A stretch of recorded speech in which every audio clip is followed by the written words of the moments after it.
Maligayang pagbabalik sa ating channel. Ngayon ating tatalakayin ang kwento ng Moana 2. Enjoy! Ang pelikula ay nagsisimula sa isang isla kung saan si Moana kasama ang kanyang mga alagang si Pua ang baboy at si Heihei ang manok ay tumatakbo sa kagubatan upang humanap ng mga sinaunang artifact ng kanyang mga ninuno. Umaasa siyang makatagpo ng iba pang tribo na may kaugnayan sa karagatan, ngunit ang natagpuan niya lamang ay isang lumang palayok na may ukit ng mga ninuno. Si Moana ay naglayag pabalik sa Motunui kung saan siya sinalubong ng kanyang mga magulang na sina Tui at Sina at ng kanyang nakababatang kapatid na si Simea na lubos na humahanga sa kanyang ate. Ang iba pang tao sa isla ay nagkukwento rin tungkol kay Moana bilang isang maalamat na wayfinder na nakipagtulungan kay Maui upang iligtas ang kanilang isla. Sa ibang bahagi ng karagatan, natagpuan ni Maui ang isang kuweba kung saan niya nakatagpo ang isang mangkukulam na nagngangalang Matangi. Siya ay nagtatrabaho para sa Diyos na Sinalo na may matinding galit kay Maui at sa lahat ng tao.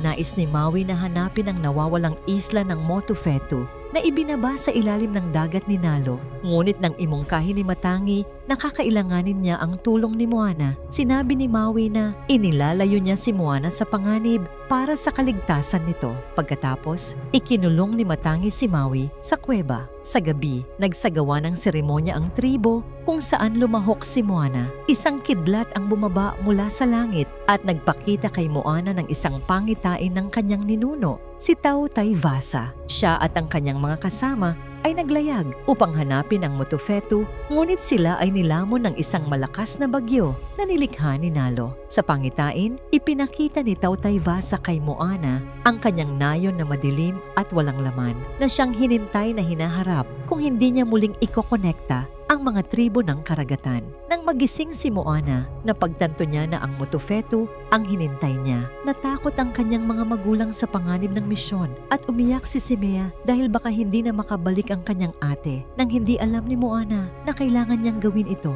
Nakita rin niya ang pangitain ng kanyang lola na si Tala upang hikayatin siyang gawin ang misyon. Kinuha ni Moana si Pua at Heihei kasama ang tatlong bagong kasama sa tripulante, si Moni na gumagawa ng mga tapiserya sa isla at labis na humanga kay Maui. Si Loto, isang mabilis magsalitang kabataang babae na may kaalaman sa paggawa ng bangka at iba pang bagay. At si Kele, isang masungit na magsasaka na nagbibigay ng mga supply at pagkain para sa tripulante. Sinubukan ni Simea na sumama ng palihim, ngunit nangako si Moana na babalik siya. Ipinakita rin niya kay Simea kung gaano kabuhay ang karagatan at kung paano ito tumutugon sa kanila. Sa kanilang paglalakbay, sinundan ng tripulante ang isang bituin na parang apoy sa langit upang gabayan sila patungo sa Motufetu. Gayunpaman, ang bituin ay tila nahati bago nila nakita ang isang isla. Ngunit lumabas na ang mga ito ay ang mga mandirigmang kakamora. Sinubukan ni Moana na ilayo ang tripulante sa mga mababangis na maliliit na niyog.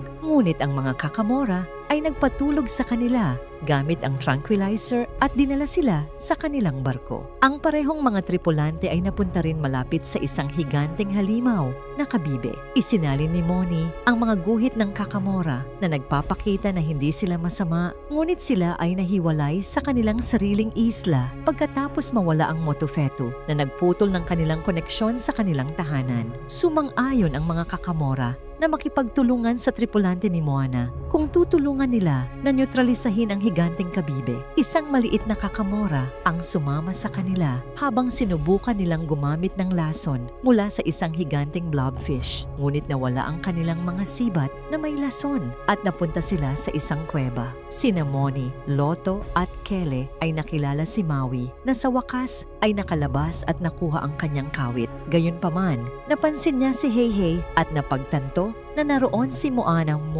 at maaaring nasa panganib. Nakilala ni Moana si Matangi at nalaman na siya ay bilanggo ni Nalo at nakakulong sa kuweba. Tinulungan ni Matangi si Moana na makahanap ng ibang paraan upang makatakas at tinulungan siyang makahanap ng portal upang muling magkita sina Moana at Maui kasama ang iba pang tatlo. Hindi makalabas si Matangi, ngunit kumpiyansa siya na matatalo ni Moana si Nalo kahit na nag-aalala rin siya na baka sirain siya nito kasama ang kanyang alagang paniki. Nagsimulang lumapit ang tripulante sa Motofetu, ngunit dumating sila sa puntong hindi na makakatulong ang karagatan kay Moana dahil sa sumpa ni Nalo. Isang grupo ng mga ahas dagat ang umatake sa tripulante na halos kainin si Moni, ngunit iniligtas siya ni Maui kahit na natrauma siya. Ang kanilang bangka ay nasira at napadpad sa ibang isla. Nalungkot si Moana, ngunit binuhayan siya ng loob ni Maui upang muling tumayo at ayusin ang bangka upang muling maglayag.